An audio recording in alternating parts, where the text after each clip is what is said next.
Hello friends, once again welcome back to my channel Forward Smile. This is another episode of Motherhood. आज हम बात करने वाले हैं कि नवजात शिशुओं का ध्यान कैसे रखा जाए। तो न्यूबॉर्न बेबी जब हमारे घर में आता है तो हमें उनकी केयर कैसे करनी है, किन किन चीज़ों का उनका ध्यान रखना है, ऐसी कौन कौन सी चीज़ें हैं जिससे उन्हें आने वाले इन्फेक्शन से हम बचा सकें, इन सब के बारे में आज हम इस वीडियो में डिस्कस करेंगे। क्या होता है कि हमें इन सब के बारे में पता तो होता है पर काफ़ी टाइम हम इन सब को मिस कर जाते हैं। तो आज इसके बारे में हम फुल्ली डिस्कस करेंगे इस वीडियो में। पर वीडियो स्टार्ट करने से पहले आप सबसे रिक्वेस्ट है कि अगर आप मेरे चैनल पर नए हैं तो मेरे चैनल को प्लीज़ सब्सक्राइब कर दीजिए। अगर वीडियो आप लोगों को अच्छा लगे तो लाइक एंड शेयर ज़रूर करें। So let's get started.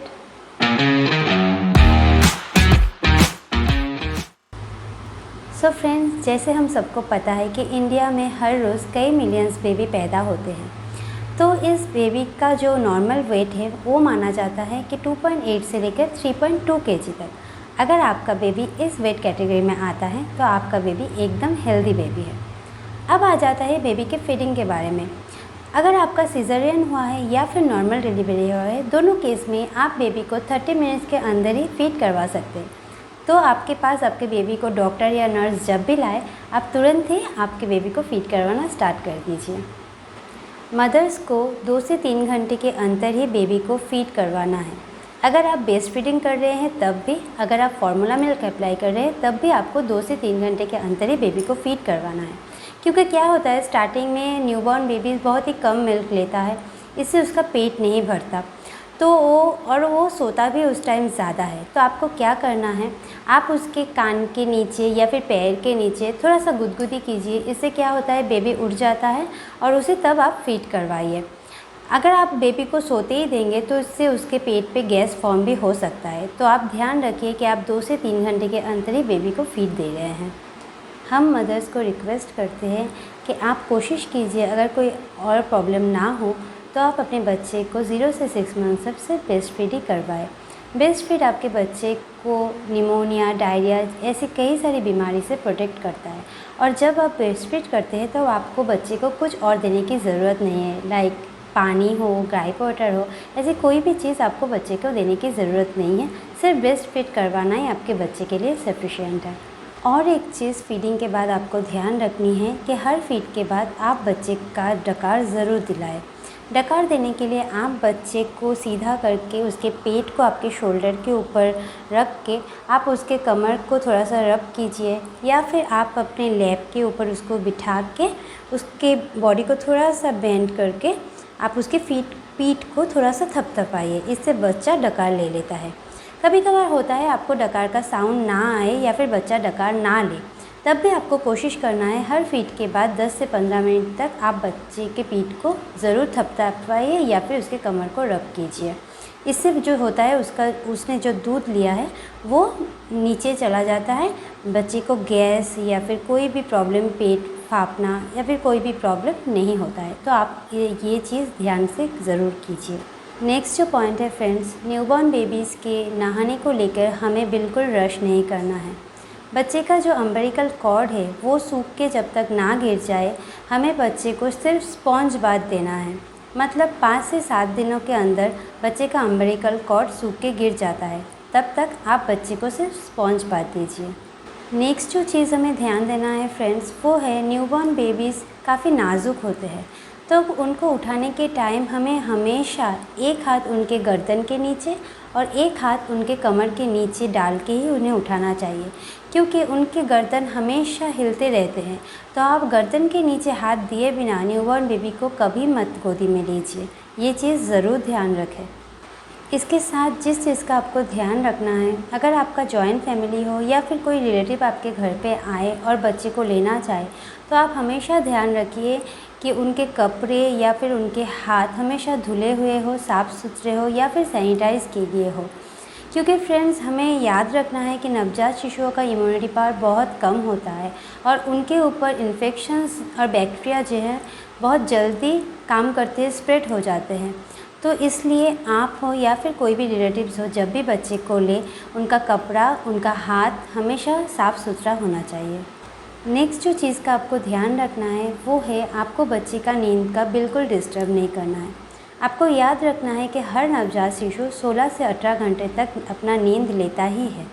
तो अगर आप बच्चे को उठा रहे हो तो या तो फिर वो आप फ़ीड करवाने के लिए उठाइए, क्योंकि फ़ीड तो आपको करवाना ही है हर 2 से 3 घंटे के अंदर।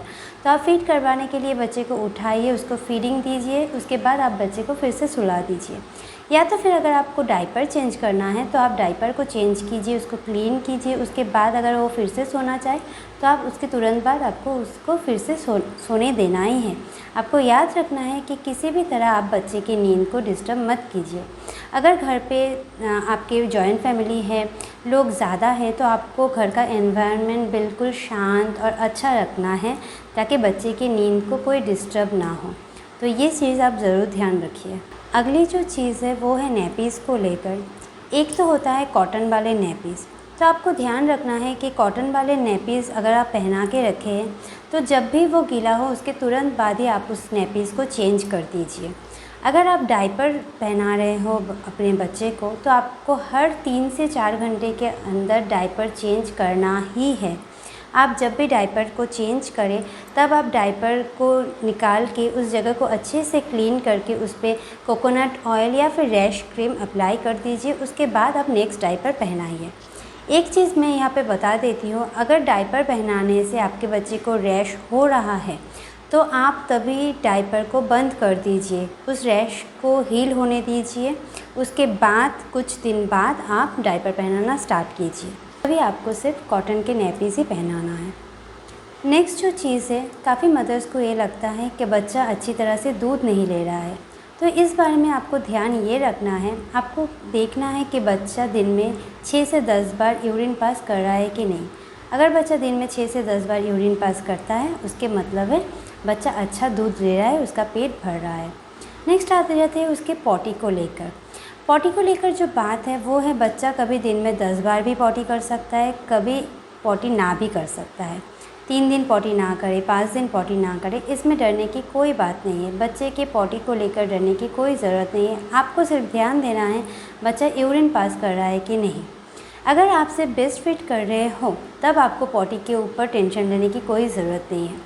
पर अगर आप बच्चे को फार्मूला मिल्क या बाहर का कोई दूध दे रहे हो तब जाके अगर आपका बच्चा 2 से 3 दिन तक पॉटी ना करे तब आप अपने चाइल्ड स्पेशलिस्ट के पास जाके बच्चे को ज़रूर दिखाइए। न्यूबॉर्न बेबीज़ को लेकर टेंशन लेने की जो चीज़ है वो है, अगर आपका बच्चा बहुत ज़्यादा ब्लू दिखे, वाइट दिखे या फिर पीला दिखे, मतलब उसे जॉन्डिस हुआ है। अगर आपका बच्चा वॉमिटिंग के साथ ब्लड निकाले, अगर आपका बच्चा पॉटी के साथ ब्लड निकाले, तब आप तुरंत ही अपने बच्चे को लेकर आपके चाइल्ड स्पेशलिस्ट के पास जाइए और उनसे कंसल्ट कीजिए। फ्रेंड्स, नेक्स्ट जो चीज़ है, काफ़ी सारे लोगों में बच्चे के ऑयल मालिश को लेकर बहुत रश होता है, पर आप इसमें रश बिल्कुल मत कीजिए। आप कम से कम 1 महीने तक बच्चे को कोई भी ऑयल हो, कोई भी मॉइस्चराइज़र हो, कोई भी लोशन हो अप्लाई मत कीजिए, क्योंकि उनकी स्किन बहुत ही नाजुक है।